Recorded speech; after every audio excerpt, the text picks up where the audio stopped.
राधे राधे जी। देखिए 5 दिन की दीपावली है और इन 5 दिनों में आपका कोई भी जो भी काम हो, आप मेरे इन छोटे छोटे उपायों से कर सकते हो।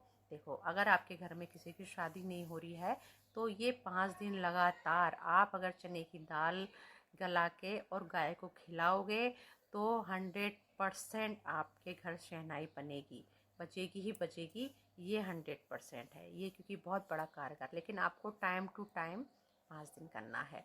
और दूसरा, अगर आपके कर्जा बहुत है और आप बहुत ज़्यादा परेशान हो और कर्जा नहीं उतर रहा है तो आज से, मतलब धनतेरस से, आज से पूरे 5 दिन तक आपको, धनतेरस से और दूज तक 5 दिन तक आपको लगातार 108 श्री सुक्तम का पाठ करना है, अपने आगे दीपक प्रज्वलित करके और गंगा जल, और उसमें आप 3 कनक श्रोतम, 108 श्री सुक्तम और 3 कनक श्रोतम का पाठ टाइम टू टाइम करिए। इससे आपका पुराना कर्जा बहुत जल्दी उतर जाएगा।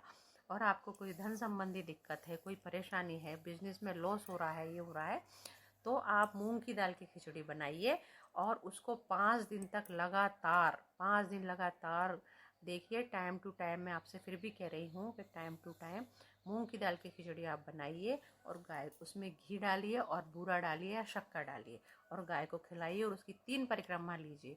कैसा भी आपके धन संबंधी दिक्कत है खत्म हो जाएगी।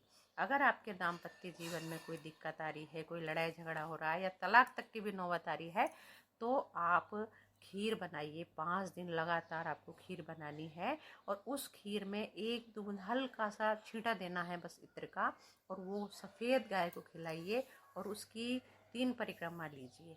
करके देखिए, बहुत फर्क पड़ेगा। धन्यवाद जी।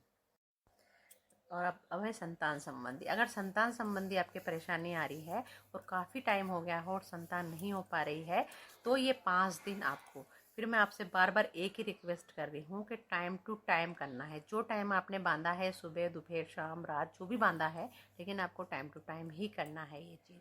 अगर आपके संतान संबंधी दिक्कत आ रही है तो आप नारियल का गोला लाके और किसी भी जेंट से आप बीच में से उसके टुकड़े करके आराम से, और वो गाय को खिलाइए और गाय की 3 परिक्रमा लीजिए। तो आपके संतान संबंधी कैसी भी परेशानी होगी वो 100% दूर होगी और बहुत जल्दी आपके घर में बच्चे की किलकारी गूंजेगी। अगर आपको स्वास्थ्य संबंधी कोई परेशानी आ रही है और डॉक्टर ने मना तक भी कर दिया है कि भाई ये बीमारी ठीक नहीं हो सकती है या कोई परेशानी है, कुछ है, तो इसका सबसे बड़ा कारगर है कि आप जौ का आटा लाइए। ध्यान रखिए, जौ का आटा आपको लाना है।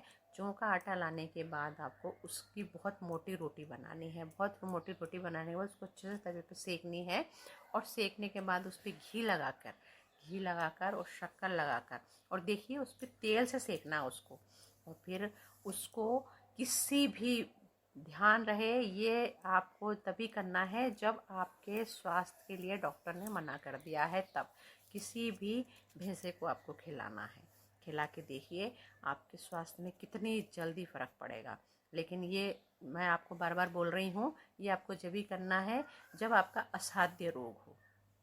और अगर मान लो छोटे मोटे बच्चे हैं और उनको बार बार नज़र लग रही है या कोई और परेशानी है, तो फिर गुड़ गाय लीजिए और 5 दिन तक लगातार गुड़ खिलाइए और अपने बच्चे के लंबे स्वास्थ्य के लिए माँ से प्रार्थना कीजिए। मेरा वीडियो पसंद आ रहे हो तो लाइक कीजिए, शेयर कीजिए।